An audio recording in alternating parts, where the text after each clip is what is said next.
लेकिन नलिन कोहली जी, पाकिस्तान को ये समझ में क्यों नहीं आ रहा है वो खालिस्तान की इतनी मदद क्यों कर रहे हैं? पाकिस्तानी खालिस्तान की इतनी मदद क्यों कर रहे हैं? देखिए, इसका मैं फिर कहता हूं, हमें दुख होता है जब पाकिस्तान हो या कहीं पर भी हो, कोई आतंकवादी घटना हो, इंसान एक मरता है, क्योंकि पहले तो व्यक्ति इंसान है, उसके बाद वो किसी देश का नागरिक है ना, चाहे पाकिस्तान हो, हिंदुस्तान हो, अमेरिका हो, आप बाद में है। तो मतलब शुरू में तो आप नागरिक और एक इंसान है। तो इंसानियत और आतंकवाद साथ नहीं चल सकते, चलते ही नहीं है। आतंकवाद इंसानियत के विरुद्ध चलता है। ठीक है, मैं आ रहा हूं आपके प्रश्न का जवाब दे रहा हूं। प्रधानमंत्री जी ने कोझिकोड में आज से 7-8 साल पहले कहा था कि भाई हमें यदि जंग लड़ना है तो मिलके गरीबी के खिलाफ लड़े, भूख के खिलाफ लड़े। ये जंग जो है साथ लड़े जा सकते। पाकिस्तान भारत एक देश था, 47 में अलग हुए, लेकिन मूल रूप से एक देश थे। हम एक ही सॉर्ट ऑफ कॉमन हेरिटेज से आए।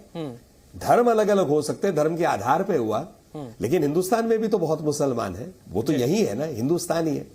तो इसको मानते हुए पाकिस्तान को कहीं लगा 1972 के बाद, जो इतिहास में हमें पढ़ाया जाता है, जो विशेषज्ञ है, कि भारत को वो युद्ध में अगर हरा ना पाए तो एक एसिमेट्रिकल वॉर करे। और ये नॉन स्टेट एक्टर्स की कहीं परिभाषा एक बनी कि भाई ये सरकार नहीं है, लेकिन सरकार उनको प्रोत्साहित करती है कि भारत जरा तंग रहे। लेकिन इसको करते करते पाकिस्तान को सोचना पड़ेगा, ना वहां गरीबी कम हुई, ना उनकी दिक्कतें कम हुई है, बड़ी हैं, और आज उनको ही इसकी तकलीफ मिल रही है। तो ये फायदा नहीं कर सकता। बिल्कुल हमारे साथ डॉक्टर राजा काशिफ जी जुड़े हुए हैं पाकिस्तान से। खालिस्तानियों के साथ खड़े। बिल्कुल नलिन साहब, हमारे साथ डॉक्टर राजा काशिफ पाकिस्तान के राजनीतिक विश्लेषक जुड़े हुए हैं।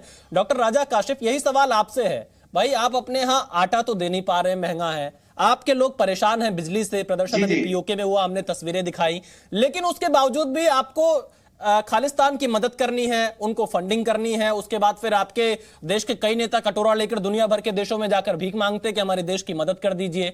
आखिर क्यों? कुछ अपने यहां काम कर लीजिए। खालिस्तान को क्यों बढ़ावा दे रहे हैं आप लोग?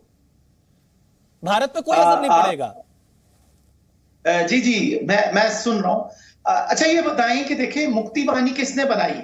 भारत था। बांग्लादेश किसने बनाया? भारत ने बनाया। आज आपका खालिस्तान के कहीं करीब पहुंचा है तो आपको दुख लग रहा है। जरा आप अपने वक्त को याद कीजिए, ये लद्दाख में जो बैठे हुए हमारे राजा साहब, खालिस्तान भारत में नहीं पहुंच पाएगा, चिंता मत करिए।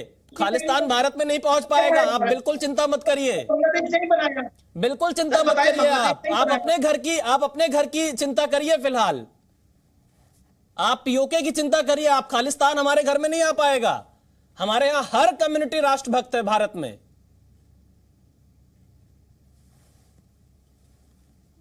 देखिए, हम अपने घर तो कल भारत के पास वापस आएगा, जिस पर आपका अवैध कब्जा है। आप उसकी चिंता करिए फिलहाल। अरे देखें, जो आपने इलीगल कश्मीर रखा हुआ है, हमारे साथ नहीं है, अखंड भारत का हिस्सा है वो। तमगे भी पूरा का पूरा कश्मीर हमारा है। पीओके की बारी है डॉक्टर राजा काशिफ साहब। कश्मीर पाकिस्तान का रहेगा, क्योंकि ये देखें, आपने 370 खत्म करके कोई अच्छा काम तो नहीं किया। कश्मीर के लोग खुश हैं, कश्मीर के लोग खुश हैं। अब पत्थरबाजी नहीं होती है 370 खत्म होने के बाद। आप थोड़ा और रिपोर्ट लीजिए, आप अपने चश्मे से हटकर देखिए, जी न्यूज देखिए, आपको सही तस्वीर दिखाई पड़ेगी पाकिस्तान में भी। हाँ, वो ठीक है, तस्वीर जो आप दिखा रहे होंगे वो होगी, लेकिन आपको पता है आपने विलेज कमेटियां बनाई जो 90s में थी, पिछले साल। डॉक्टर राजा साहब, आप खालिस्तान की मदद क्यों कर रहे हैं? आप इसका जवाब दे दीजिए ना। पाकिस्तान की आईएसआई क्यों खालिस्तान की मदद कर रही है? 2% कम्युनिटी है आपकी, वो पंडित कुछ वहां से उठ के आ गए। डॉक्टर राजा साहब, खालिस्तान की मदद क्यों कर रही है पाकिस्तान की आईएसआई? क्या मजबूरी है आपके सामने? आप कब तक भारत विरोधी एजेंडा इस तरह से चलाते रहेंगे? रावण ने आपके पास राय, रावण ने तो बलूचिस्तान में अभी कल बम धमाके कर दिए, 50 बंदे हमारे शहीद किए। अब आप कहेंगे हमें तो पता ही नहीं है। डॉक्टर राजा साहब, जब आप ये आपके देश के इंटरनल सिक्योरिटी का मैटर है, आप पाकिस्तान की बात कर रहे हैं, आप इसीलिए तो कह रहे हैं खालिस्तान को क्यों बढ़ावा दे रहे हैं आप? हम भी कह रहे हैं आपकी अपनी इंटरनल सिक्योरिटी है, उसको संभाले ना। फिर हम तो संभाले हुए हैं, लेकिन कनाडा में हमारे पास जो जानकारी मिल रही है, आप लोग खालिस्तानियों को बढ़ावा दे रहे हैं। हम तो आपको बता रहे हैं।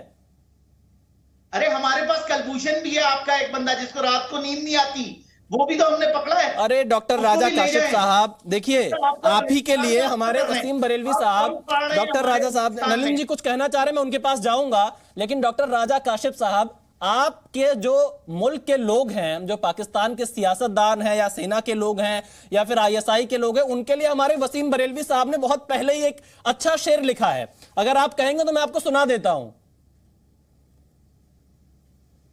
डॉक्टर राजा काशिफ साहब, मैं सुना दूं? जी तो मैं आपको सुना देता हूं कि वसीम बरेलवी साहब ने कहा है, घर सजाने का तसव्वुर बहुत बात का है, पहले यह तय हो कि इस घर को बचाएं कैसे। आप खालिस्तानियों को सजाने का ख्याल बाद में देखिएगा, पहले यह तय करिए कि इस पाकिस्तान को कैसे बचाएं, जहां रोज आतंकी हमले हो रहे हैं, जहां रोज लोग मारे जा रहे हैं, क्योंकि उस आतंकवाद को आपने बढ़ाया है, आपकी सेना ने बढ़ाया है, आपकी आईएसआई ने बढ़ाया है, और आप भारत को पाठ पढ़ाने आए हैं। भारत पे कोई असर नहीं पड़ेगा डॉक्टर राजा साहब, भारत पे कोई असर नहीं पड़ेगा। अभी कल ही की तारीख बीती है जब सर्जिकल स्ट्राइक हुआ था, अगर आपको याद हो तो। भूल गए होंगे आप शायद। सर, आपकी स्ट्राइक अभिनंदन भी था, वो जो एक चाय के ऊपर जहाज दे गया, छोड़े जी, भूल गए आपके पास है क्या? अरे भूल गए होंगे। टीम वाज फैंटास्टिक, याद रखिएगा। वो आप फिल्म बनाते हैं, हम उसको प्रैक्टिकल करके दिखाते हैं। अच्छा चलिए राजा काशिफ साहब, मैं नवाज शरीफ की एक बाइट सुना देता हूं, उसके बाद मैं आपको बताता हूं भारत के पास क्या है। पहले नवाज शरीफ की बाइट सुनाते हैं आपको। आज हिंदुस्तान चांद पे चला गया है, G20 की मीटिंग्स वहां होती हैं, ये तो सब कुछ हमें करना चाहिए था। ये तो हमारी तकदीर में होना चाहिए था, ये तो हमारी किस्मत में होना चाहिए था कि हम ये करते। वाजपेयी साहब जब वजीर आजम बने तो $1 बिलियन हिंदुस्तान के खजाने में नहीं था, लेकिन आज उनके पास $600 बिलियन जो है ना, वो कहां से आ गया है। और हम $1 बिलियन आज भी मुल्क जाके मांग रहे हैं। क्या इज्जत है हमारी आज? उनकी नजरों में भी क्या इज्जत है? चाइना से हम मांगते हैं, अरब मुल्कों से हम मांगते हैं, हमारा वजीर आज़म जाके उसको मजबूर होता है वो मांगने के लिए। राजा काशिफ साहब, आप अपने देश के पूर्व प्रधानमंत्री को सुन लिए होते आप भारत से सवाल पूछने से पहले। वो तो कह रहे कटोरा लेके जगह जगह पाकिस्तान के लोग जा रहे हैं और बता रहे भारत तो चांद तक पहुंच गया है। अब आप जवाब दीजिए। चांद तक? अरे उनको, नवाज शरीफ साहब को पता नहीं है कि इंडिया में किसी के पास वॉशरूम नहीं है, लोटा पार्टियां होती हैं। वो आप देखें। अरे राजा काशिफ साहब, लगता है आप भारत आए नहीं है। आप ऐसे जो खालिस्तानी और आईएसआई गठजोड़ मिल रहा है, उसी के प्रोपेगेंडा टूल को आप यहाँ पे बढ़ाने का प्रयास कर रहे हैं। भारत बहुत आगे बढ़ चुका है। सर, दलित जितने हैं उनको राइट्स दें, हिंदुत्व बना रहे हैं आपने। डॉक्टर राजा काशिफ साहब, यहाँ पर सभी को बराबरी का हक है। आप पाकिस्तानी एजेंडा मत चलाइए।